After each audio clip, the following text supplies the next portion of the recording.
শহরের এক পাশে গাছতলা, আরেক পাশে পাঁচতলা।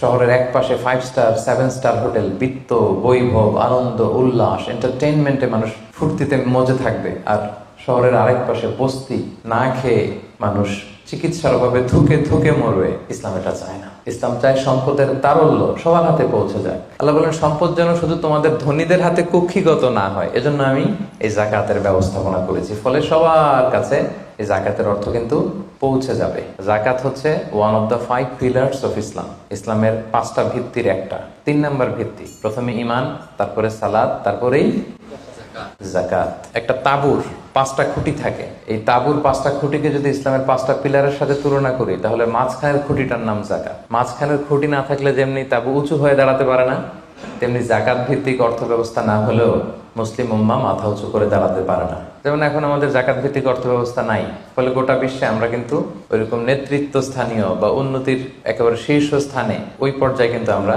যেতে পারি নাই, কারণ জাকাতের যে ডাইনামিজম এটাকে আমরা কাজে লাগাইনি। নির্দিষ্ট পরিমাণ সম্পদ যদি নির্দিষ্ট সময় পরিমাণ কারো কাছে থাকে, তাহলে তার উপর দান করা ইসলামে কি করে দিছে? ফরজ। অন্য কোনো ধর্ম দানকে ফরজ করেনি, উৎসাহ দিয়েছে সব ধর্ম, কিন্তু ইসলাম এক্ষেত্রে ইউনিক। ধনীদের সম্পদে গরিবদের অধিকার আছে, এবং ইসলাম বলে আপনি দান করে জাকাত দিয়ে মোটেও যাকে দিলেন তার প্রতি করুণা করেননি। এটা তাদের প্রতি কিন্তু দয়া না।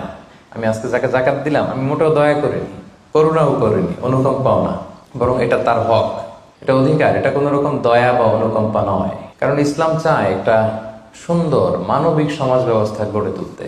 এই জাকাত কিন্তু যাদের উপর ফরজ হয়েছে এটা আপনাকে আদায় করতেই হবে, এখানে কোনো ছাড় নেই। এবং এটা গরিবদের অধিকার, এটা সোশ্যাল সিকিউরিটি নেট, যাতে সকলের কাছে অর্থের তারল্য পৌঁছে যায়। এজন্য আল্লাহ তাআলা জাকাতকে ফরজ করেছেন।